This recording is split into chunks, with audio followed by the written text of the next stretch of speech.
The events in Manchester have sent shockwaves right around the world, and now Australia's Muslim leaders are speaking out against the atrocity. Joining us now, Dr. Jamal Rifi, who's a prominent figure in Sydney's Lebanese Muslim community, and Sheikh Imam Tawhidi from the Islamic Association of South Australia.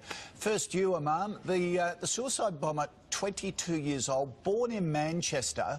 How did these young people get radicalised? Good morning. Basically, we need to be very realistic when dealing with this matter.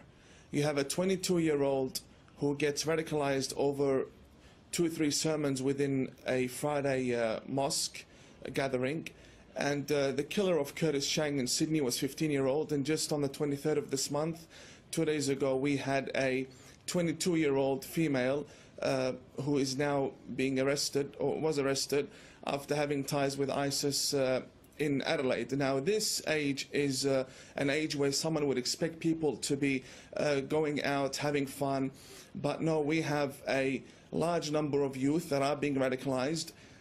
This happens because of the books that we have, the Islamic scriptures that we have. They push the Muslim youth to believe that if you go out there and you kill the infidel, that's how you will gain paradise. But they're listening to preachers, if you like, sermons, 2 or 3 sermons by clerics like yourself, radical clerics. What do you more moderate clerics do to out your compatriots who are turning these young Muslims? Well, it is very hard being a peaceful, moderate person within a society that is infested by extremist Muslims. I will not deny this fact. We have a large number of Muslims that are extremists, even in Australia, and we see them when they come out in the Sydney riots, and we see them attacking the police. So we're being infested by radical clerics here in Australia? Yes, clerics and followers as well, and I've said this to many government authorities, and I'd like to show you something. I bought this 2 days ago from a shop within Melbourne. This is Al-Qaeda's flag. These are stickers that are being sold for a few dollars. They have them on their windscreens. They have them everywhere. Now, I know that these things can be obtained from anywhere, even online or even on the internet. But when you have stores openly selling these items with full audacity and creating this jihadi atmosphere for the youth to put on their cars, fully modified cars now, instead of having stickers. So you're saying, do you believe our authorities should have more powers to get rid of these radical clerics and paraphernalia like that? I think we've got to get tougher. I think our authorities have misunderstood the situation. They have good relationships with the Muslim community, but having good relationships with the Muslim community does not necessarily mean you have control over them and that you can prevent a lone wolf attack. Yep. Jamal, you've constantly condemned many acts of terror. Do Muslim leaders have to be more vocal? The Prime Minister and the Foreign Minister yesterday were surprised that Muslim leaders were silent yesterday on this whole issue. Do you have to be more aggressive, or do you live in fear? Look, we don't live in fear. We live in a very peaceful country. I don't know where the Imam got his information from. First of all, these scriptures existed for hundreds of years.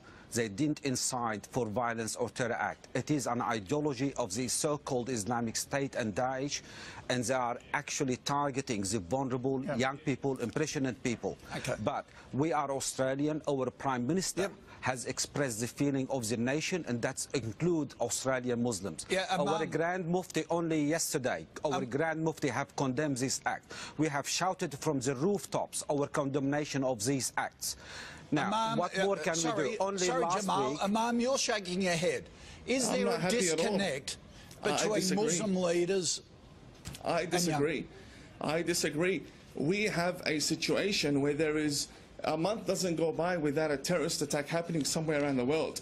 And for the past 1,400 years, we have had a religion of war. That's exactly what we have had. This is not something I'm imagining. These are facts. We've had many wars. How did Islam spread from Saudi Arabia down to Indonesia and Bosnia? All spread by the sword. We had many wars. And for someone to come and say these Islamic scriptures have nothing to do with it, I mean, that's against the facts. That's not true.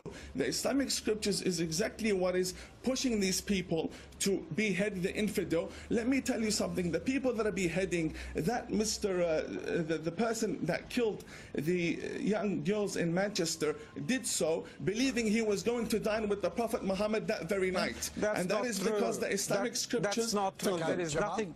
There is nothing in Islam that will justify... Do not lie to the Australian nation.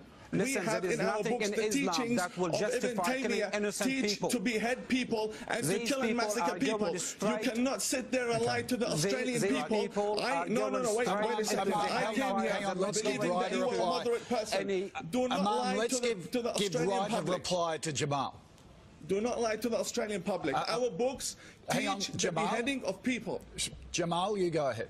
I never lied in my life. I've always said what I believe in, and what I believe in is the truth.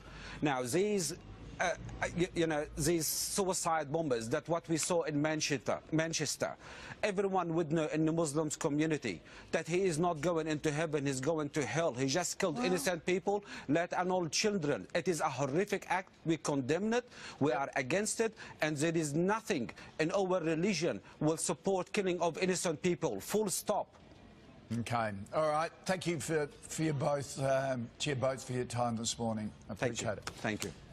God bless you. Sam, just wow. Is this one of the issues that there are such extreme views within the Muslim community itself? It's one of the issues, but can I just say that Imam was on 7 News a couple of weeks ago, and one of our reporters took him to Western Sydney, and he was spat on and sworn at by a lot of the locals there for speaking what a lot of us will say is quite sensible stuff. So a really very big split there within their community. Is that the problem? Yeah, and he's actually being incredibly brave to come out and say that. So that's really powerful stuff.